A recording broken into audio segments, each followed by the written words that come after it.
महर्षि रमन से बातचीत आध्यात्मिक चर्चा। एक 20 वर्ष के युवक ने पूछा, आत्मा की अनुभूति कैसे करें। 1 घंटे तक वह मौन बैठा प्रतीक्षा करता रहा। वह जाने ही वाला था कि चलते चलते उसने प्रश्न किया, आत्मा की अनुभूति कैसे हो। महर्षि, किसकी आत्मा, इसकी खोज करो। भक्त, मैं कौन हूँ। महर्षि, स्वयं इसकी खोज करो। भक्त, मैं नहीं जानता। महर्षि, विचार करो, यह कौन कहता है कि मैं नहीं जानता। क्या नहीं मालूम इस वक्तव्य में मैं कौन हूँ। भक्त, मुझ में कोई होगा। महर्षि, वह कौन है, किसमें है। भक्त, कदाचित कोई शक्ति होगी। महर्षि, उसी शक्ति की खोज करो। भक्त, ब्रह्म की प्राप्ति कैसे हो। महर्षि, आत्मा को जाने बिना तुम ब्रह्म को कैसे जानना चाहते हो। भक्त, शास्त्र का कथन है कि ब्रह्म सर्व जगत में तथा मुझ में व्याप्त है। महर्षि, मुझ में मैं का पता लगा लो, तदुपरांत तुम्हें ब्रह्म का विचार करने को समय मिलेगा। भक्त, मेरा जन्म क्यों हुआ। महर्षि, जन्म किसका हुआ है, तुम्हारे सारे प्रश्नों का एक ही उत्तर है।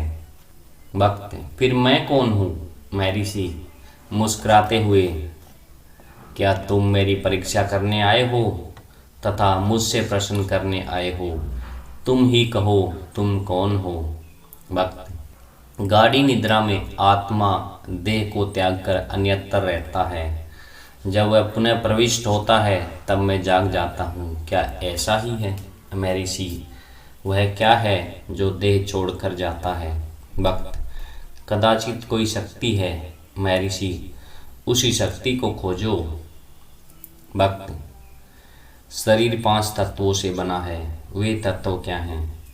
महर्षि, आत्मा, स्वयं को जाने बिना तुम 5 तत्व कैसे जानोगे। युवक कुछ समय तक बैठा रहा तथा आज्ञा लेकर चला गया। महर्षि ने कुछ समय पश्चात कहा, ठीक है, इससे सफलता मिलेगी। श्री भगवान ने कहा कि शास्त्रों में अधिकतर सुषुम्ना के नाम का ही वर्णन किया गया है। दूसरे शब्द परा, आत्मा, अमृता आदि भी आते हैं। यह भी कहा गया है कि सुषुम्ना परा में लीन हो जाती है। अतः यह कहा जा सकता है कि परा ज्ञान की परिभाषा है सुषुम्ना योग की। रमण गीता के एक संशय का निवारण 14 अध्याय के 10 छंद का भावार्थ है, और अधिक प्रगति होने पर अंतर ध्यान होना भी संभव है। इस तरह के व्यक्ति केवल शुद्ध चैतन्य होने से सिद्ध की तरह रहते हैं। अष्टादश अध्याय का अंतिम छंद इस प्रकार है, सिद्धों का ऐश्वर्य कल्पना से परे है, वे शिव के तुल्य हैं तथा वरदान देने में शिव ही हैं। भाव यह है कि आत्म साक्षात्कार के साथ वास्तविक तथा अविच्छिन्न तप प्राप्त होता है। ऐसे तप के सिद्ध होने पर कुछ ज्ञानी अपने शरीर को अति सूक्ष्म तथा अदृश्य बना सकते हैं, वे सिद्ध कहे गए हैं। भगवान ने पुनः कहा, सिद्धों की महानता असीम है, वे शिव तुल्य हैं तथा वरदान प्रदान करने में भी समर्थ हैं। उपनिषद का एक मंत्र है, अर्थ अथवा मोक्ष की काम करने वालों को आत्मज्ञानी संत की सेवा करनी होगी। यहाँ सिद्धों पर वरदान प्रदान करने की चर्चा नहीं, ज्ञानी ऐसा कर सकते हैं। उपरोक्त श्लोकों के साथ अपने ऐश्वर्य में रहने वाले ब्रह्म अनंत है, मंत्र पढ़े तो ब्रह्म पैदा होगा। यदि सब ब्रह्म है, ब्रह्म को जानने वाला स्वयं ब्रह्म को ही हो जाता है। इससे प्रकट है कि ज्ञानी सर्वज्ञ होता है। तब ज्ञानी तथा सिद्ध में क्या अंतर है। सिद्ध में वरदान प्रदान करने की क्षमता है, जिसका अर्थ यह हुआ कि ज्ञानी में वह क्षमता नहीं है। इस संदेह का महर्षि ने इस प्रकार स्पष्टीकरण किया। गीता में उठाए गए प्रश्न एक विशेष भावना के अंतर्गत थे। उत्तर भी उसी के अनुरूप दिए गए। लोग केवल शरीर को देखते हैं और वे सिद्धि की भी कामना करते हैं। आत्मज्ञान के बाद सिद्धियों का जब उसमें प्रवेश तक नहीं, तब वे उससे परे कैसे जा सकती हैं। सिद्धियों के इच्छुक मनुष्य ज्ञान मात्र के विचार से संतुष्ट नहीं होते, अतः साथ में सिद्धियों को भी प्राप्त करना चाहते हैं। आगे चलकर वे ज्ञान के परमानंद को की उपेक्षा कर केवल सिद्धियों की महत्वाकांक्षा कर सकते हैं। इस उद्देश्य से वे राजमार्ग छोड़कर संकुचित गलियों में जा रहे हैं, जिससे उनके पथ भ्रष्ट होने की संभावना हो जाती है।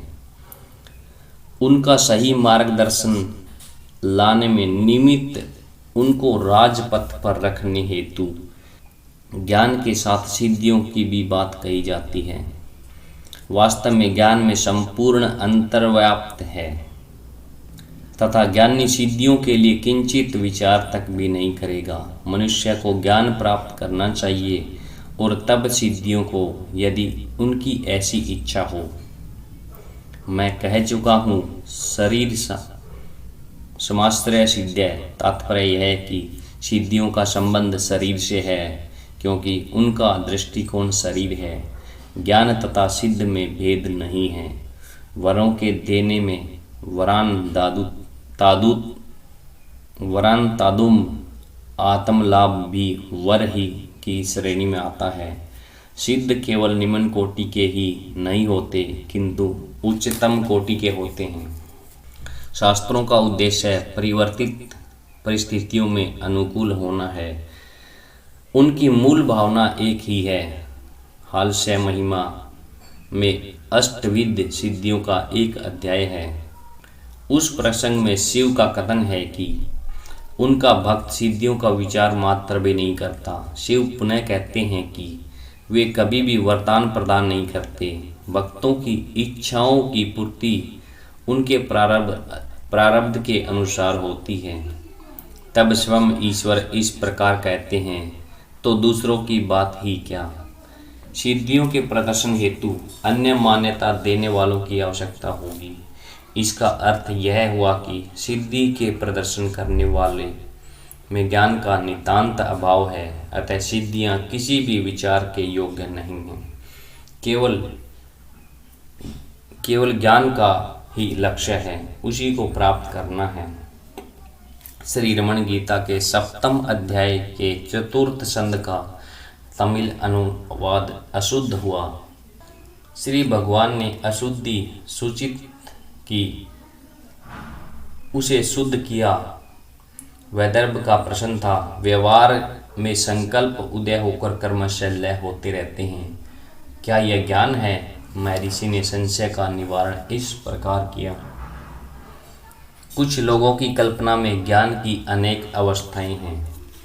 आत्म नित्य अप्रोक्ष है, सदैव सिद्ध है, हम जाने या न जाने। अतः वे कहते हैं कि श्रवण की अप्रोक्ष ज्ञान है, प्रोक्ष ज्ञान नहीं। किंतु ज्ञान का परिणाम सर्व दुख निवृत्ति है, जो श्रवण मात्र से सुलभ नहीं है। अतः उनका कहना है कि यह अप्रोक्ष होते हुए भी दृढ़ नहीं है। वासनाओं का उदय इसे निर्बल अथवा अस्थिर बना देता है।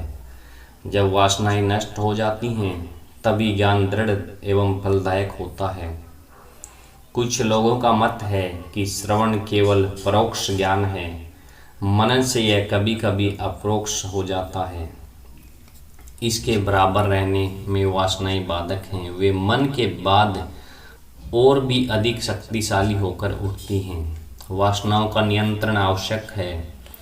ऐसी जागरूकता देहो नाहम, मैं देह नहीं हूँ की स्मृति तथा मनन काल में हुए अप्रोक्ष अनुभव का दृढ़ रहने से होती है।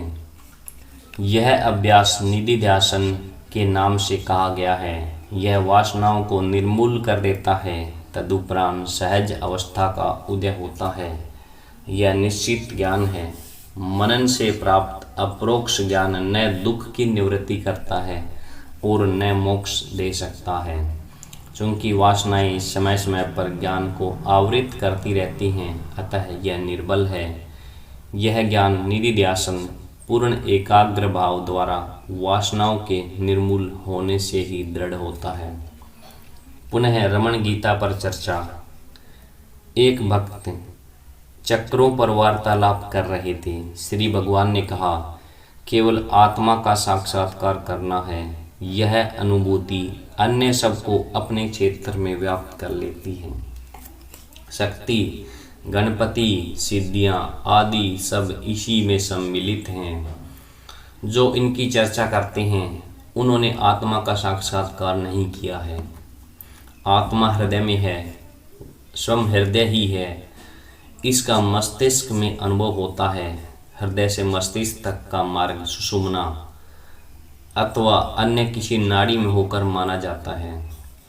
उपनिषदों का कथन है, परालीना अर्थात सुषुम्ना अथवा अन्य नाड़ियों का परा अथवा आत्म नाड़ी में व्याप्त है। योगियों का कथन है कि विद्युत शक्ति का प्रवाह जो सहस्त्रार मस्तिष्क तक उठता है वही समाप्त हो जाता है।